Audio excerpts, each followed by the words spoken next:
Hi, my name is Ethan Kimura, and I'll be demonstrating and explaining our login, sign up, and main menu for our Pono Points submission. When you first get to our Pono Points game, it'll require you to create an account using our sign up page. After creating an account, you'll be redirected to our login page to enter your information and continue into the app. Both our login and sign up pages work off of our temporary Python socket server and JSON database. Upon submitting your login information, you will be transported to our main menu where you can either play the game or look at the total amount of points you have. The total points function will be implemented using our servers in the future with a QR code, barcode, or access key to provide verification of legitimacy for vendors. An AWS server will also be replacing this temporary Python server in order to maximize functionality and minimize vulnerability. Hello everyone, my name is Michael Kape and I'll be taking you through what happens when you click the play button on our homepage. So as you can see, this is our topic choosing page where you could choose a topic to take a quiz on. Each quiz is from either of these topics or from any of these topics are 5 questions randomly generated from our question bank and either multiple choice or true and false.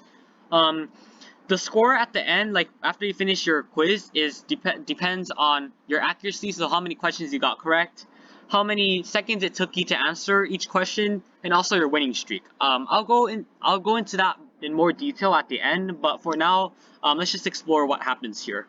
So for example, we have local customs, sensitive Hawaiian environments, leave no trace ethics, safety, and neighborhood sensitivity as our topics. So let's say I just want to click sensitive Hawaiian environments. Just want to take a quiz on that. That's going to scroll me all the way down to time limit per question. And then here's where things kind of get interesting. So we have time limits ranging from 5 seconds to 60 seconds. And then we also have a no time limit option. If you click an option that does have a time limit, so for example, let's say 10 seconds and press get started, this warning message will pop up saying, choosing a time limit will not allow you to look over previously answered questions. Are you sure you want to continue? This basically means that in our 5-question quiz, when you do have a time limit set up, you cannot move backwards. So if you answered question 2, if you move on to, and then you move on to question 3, but all of a sudden you want to change your answer to question 2, you cannot do that because there is a timer on you. On the other hand, if you do select no time limit, you could move freely throughout the quiz. So you could move back to question 1 if you're on question 3. You could skip to question 5 and everything. So that's pretty much how it works. And I'll show you how a time limit looks like. So let's get started. So okay, as you can see, we have a visual green timer right here. Like if you could follow my mouse, now it's orange, now it's red. It's gonna, so all of the above, submit. So again, we have another visual timer here. I think we selected a 10-second one. So I'll show you what happens if we don't answer anything. So it just automatically submits the answer for you. As you can see, I'm not gonna submit anything on this question 3. Nothing.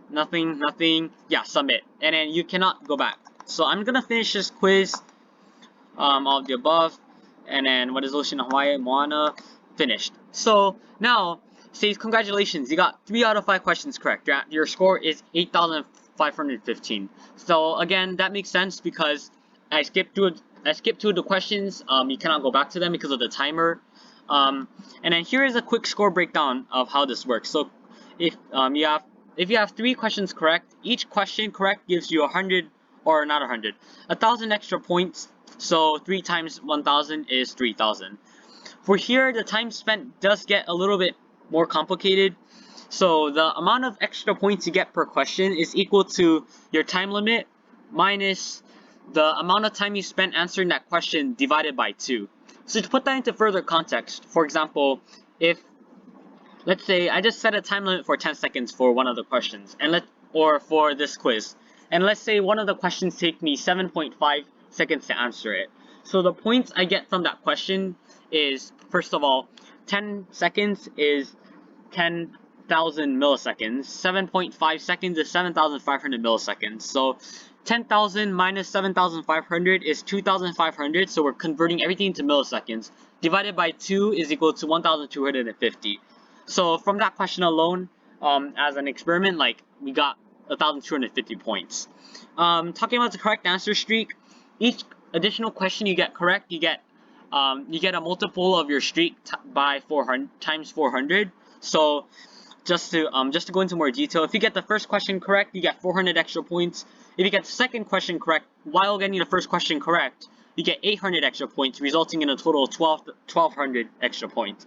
If you get a third question correct while getting the first and second question correct, you get 1,200 extra points. So for 400 plus 800 plus 1,200, we get 2,400 points, and so on and so forth. If you get a question wrong, your streak is broken. So for example, for the fourth question, if you get it wrong, your streak is down to 0, so your extra points are still at 2,400.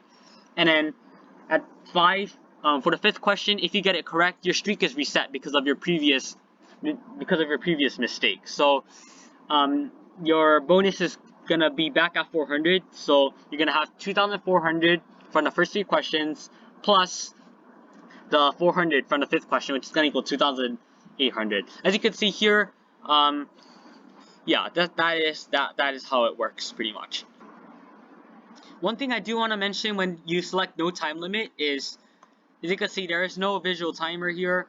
There's no green bar. You could go back in questions. So for example, if you were in question 4, you could go back to question 1 and see.